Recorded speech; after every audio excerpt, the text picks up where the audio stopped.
Deve ser concluído amanhã o inquérito que apura o caso da recém-nascida que pode ter sido vítima da síndrome do bebê sacudido. Pois é, a babá é a principal suspeita. O caso foi mostrado aqui no Band Minas na sexta-feira passada. Acompanhe agora detalhes sobre essa síndrome que pode deixar sequelas graves e até levar à morte. A síndrome do bebê sacudido é um problema de saúde pública mundial que ocorre quando a criança sofre agressões no momento de descontrole de quem está cuidando dela e a balança com força pelos braços ou pelo tórax, no movimento para frente e para trás. Uma atitude que em crianças menores de 5 anos pode provocar problemas graves como hemorragias no cérebro, cegueira e levar até a morte. É como se a gente estivesse sacudindo um invólucro de algo que é bem menor do que a embalagem, né? Então, isso causa um movimento que pode dar uma lesão, um impacto, né? E que vai trazer consequências. A agressão não deixa marcas, por isso é difícil identificar a síndrome. E os sintomas, às vezes, levam dias para aparecer. Por isso, é importante estar atento a qualquer mudança no comportamento das crianças. Geralmente começa com uma irritabilidade, choro constante, persiste esse choro, sem outro sinal nenhum, sem febre, sem histórias, né? Podendo evoluir para alteração da consciência, até mesmo coma da criança, crises convulsivas, né? Pode, às vezes, parar o movimento de um lado do corpo, de um membro do corpo. Em Belo Horizonte, uma criança de 3 meses está internada há 20 dias no CTI deste hospital com sintomas da síndrome. Ela está em coma e respira com a ajuda de aparelhos. O relatório médico do hospital, com 200 páginas, informa que, por causa de maus tratos, a criança foi vítima da síndrome do bebê sacudido. O caso está sendo investigado pela polícia e o inquérito deve ser concluído amanhã. A principal suspeita é a babá. Ela era a única pessoa que estava com a criança no momento do ocorrido. Inclusive, ela, em depoimento, confessou que no momento da convulsão, os pais estavam trabalhando. Para essa psicóloga especialista em desenvolvimento infantil, para cuidar de criança é muito importante ter autocontrole para que, mesmo em momentos de estresse, saiba agir com carinho. Primeiro, a gente respirar fundo, tentar ampliar a nossa percepção. O que é que pode estar impedindo esse bebê de estar tranquilo agora, né? Então, não é só a dor de barriga. Às vezes é a fome, às vezes é o frio, né? Muitas vezes é um barulho externo. Muitas vezes é até falta de carinho mesmo, de calor.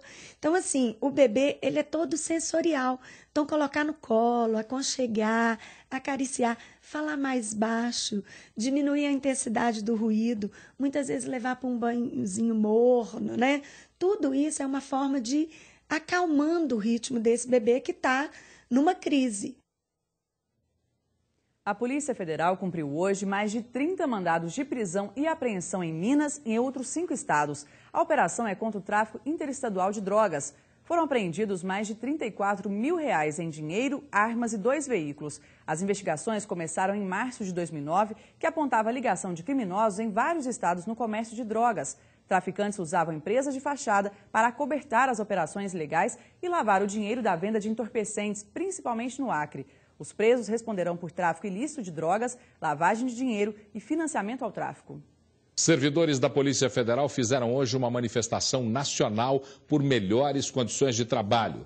A mobilização faz parte do calendário de atividades do Movimento Unido em defesa da Polícia Federal e é uma forma de chamar a atenção para problemas como a falta de estrutura da PF. Em Minas Gerais, os manifestantes tomaram uma atitude diferente. Muitos doaram sangue para os hemocentros. A cobrança das sacolas plásticas na capital será tema de uma reunião marcada pela Promotoria de Defesa do Consumidor amanhã com representantes do comércio. Atualmente, os supermercados cobram pelas sacolinhas biodegradáveis uma média de 19 centavos. A reunião desta quinta-feira quer discutir a venda das sacolinhas convencionais como sendo biodegradáveis. Será discutido também o alerta de especialistas que dizem que a sacolinha biodegradável só se degrada se encaminhada para uma usina de compostagem. Caso seja descartada na natureza ou em aterros sanitários comuns, o efeito delas é praticamente o mesmo das sacolas convencionais. Segundo a promotoria, o objetivo da reunião é conciliar os interesses do consumidor com os interesses ambientais.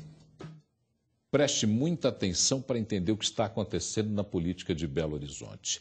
Reviravolta na disputa pela Prefeitura de Belo Horizonte. Depois que o PT decidiu-se pela candidatura própria, o partido agora anuncia que registrará uma chapa para as disputas com Patrus Ananias como candidato, uma coligação com PMDB, PDT e PCdoB, cabendo ao PMDB indicar o vice, cujo nome ainda não foi definido.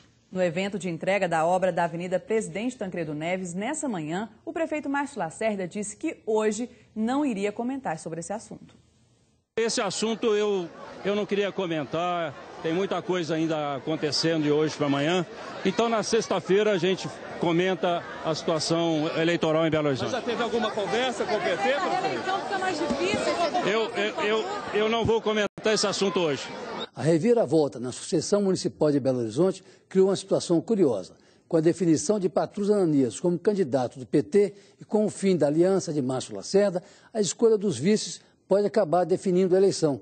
É que, a rigor, Patrus e Márcio se equivaleriam, cabendo ao vice de um ou do outro fazer a diferença. Por isso é que têm sido nervosas essas últimas horas com intensa troca de conversas entre as lideranças envolvidas nas articulações. De tudo isso, uma coisa é certa.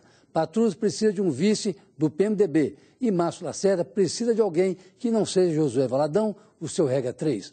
Dividido, o PT está entre Mário Eringe, do PDT, e Sávio Souza Cruz, do PMDB. Leonardo Quintão não quer vice e Sávio sofre restrições do grupo de Fernando Pimentel. Já Márcio Lacerda, estimulado pelo Palácio da Liberdade, assedia Délio Malheiros, candidato do PV. A estratégia do PT é clara: radicalizar a eleição para afetar a imagem do senador Aécio Neves na sua pretensão de ser candidato à presidência em 2014. Daí a opção pelo PMDB para compor a chapa com Patrus, o que poderia trazer a Belo Horizonte na campanha não só o ex-presidente Lula, como a própria presidente Dilma Rousseff. Nesse sentido, a eleição em Belo Horizonte passa a ser mais importante do que a eleição em São Paulo. E agora há pouco, mais novidades. O deputado Eros Biondini, do PTB, retirou a sua candidatura e deve compor uma aliança, aliás, na aliança que apoia Márcio Lacerda. Délio Malheiros, deputado estadual do PV, também abriu mão da sua candidatura e confirmou que será o vice na chapa de Márcio Lacerda. Da sede do Partido Verde, onde o deputado faz seu anúncio, quem traz as informações é o repórter Jean Peter Miranda, da rádio Band News FM. Boa noite, Jean. Boa noite, Monique. Boa noite, Paulo. O deputado estadual Délio Malheiros, do PV, desiste de ser candidato à Prefeitura de Belo Horizonte nas eleições deste ano. Ele renunciou à candidatura para apoiar o atual prefeito Márcio Lacerda, do PSB. Dessa forma, ele vai compor a chapa PV-PSB nas campanhas eleitorais deste ano para enfrentar principalmente o candidato do Partido dos Trabalhadores, Patrus Ananias. Com vocês. Imagine só, você espera completar 18 anos para realizar o sonho de ter a carteira de habilitação e sair dirigindo. Só que aqui em Minas tem muita gente que está tendo que adiar este sonho. O índice de reprovação nos exames de direção vem crescendo. Em Minas Gerais, até o começo de junho, dos 31.800 candidatos a uma carteira de habilitação, 20.700 foram reprovados. Um índice de 65% de fracasso. E segundo o próprio delegado do Detran, esse alto índice de reprovação está ligado a isto aqui, ó. Com apenas 20 horas de aulas práticas, o candidato já se acha válido para vir aqui fazer o exame. O candidato, quando ele encerra aquela carga horária, ele quer de todo jeito marcar o exame. Mesmo se eu estou falando, você não está preparado, eu não quero testar, quero ver como que é o exame. Então, com isso, o índice de reprovação fica muito alto. Gilmar, que fez o exame pela primeira vez, entrou para essa estatística. Não, hoje eu não faria mais, não. Depois da experiência vivida, eu vi que não é suficiente. A gente entende que, no mínimo, teria que fazer 40 horas aulas para que se fizesse um exame de direção veicular. Para o delegado do Detran, a mudança na hora do exame foi importante. Hoje, o aluno é examinado por 4 examinadores em 2 etapas. Primeiro na rua e depois na temida baliza. Hoje a gente percebe que a cada dia o nosso índice de aprovação ele diminui.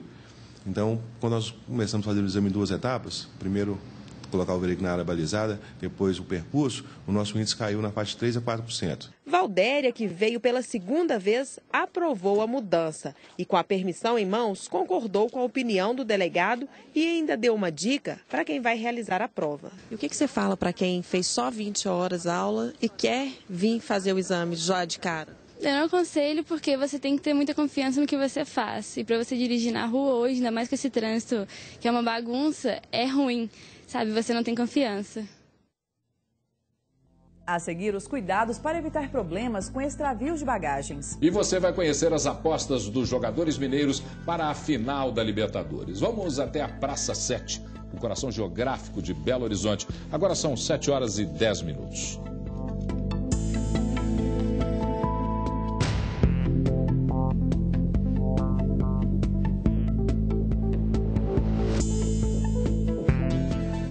Jornal Pan de Minas. Oferecimento Ricardo Eletro, faz a conta que dá. Ricardo Eletro, aqui tem dono. E Ímpar Suíte Cidade Nova, preço, qualidade e conforto ímpar. Acesse imparhotels.com.br.